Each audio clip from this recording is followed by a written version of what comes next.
In my particular case, I started trading markets when I was a kid, when I was 12. And the markets, there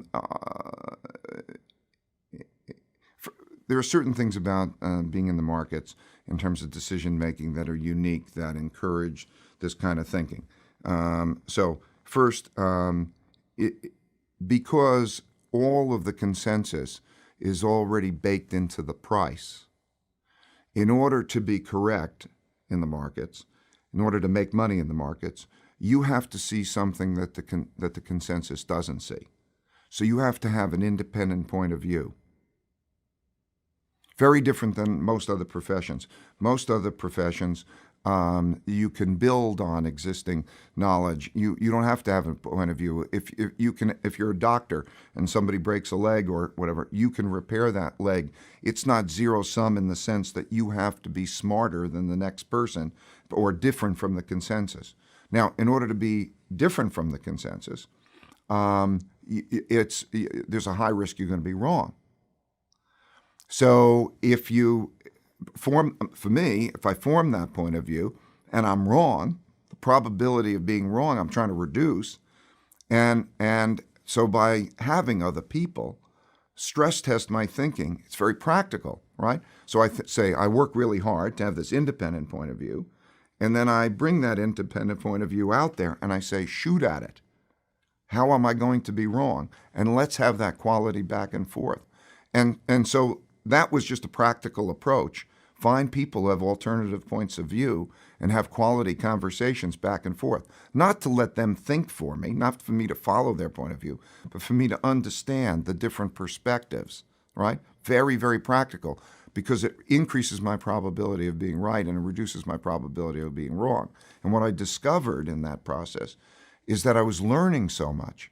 So just imagine what a path it is, fantastic path, to think, let me go after the person who has got the opposite point of view, who's really smart, and let me have quality conversations, quality disagreement.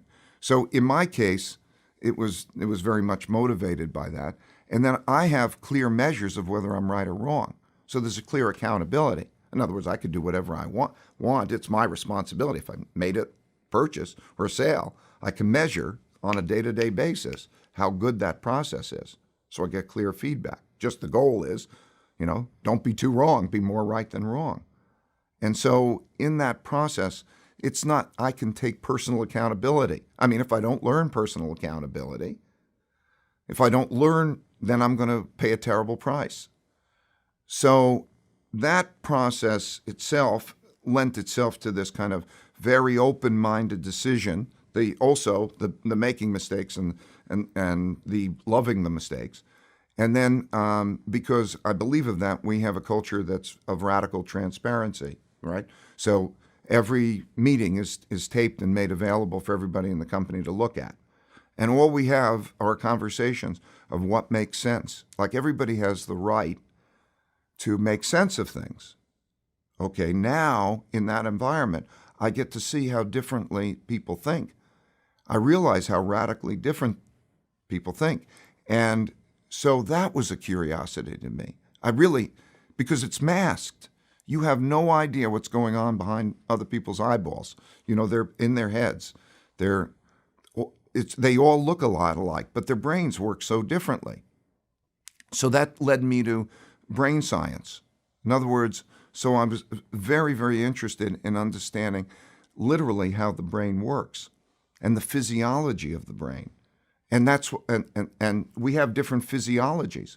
So what we think is just our interpretations are things like love. Love is physiological.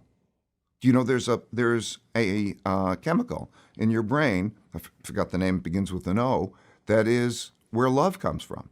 So this physiology, our brains are structured differently.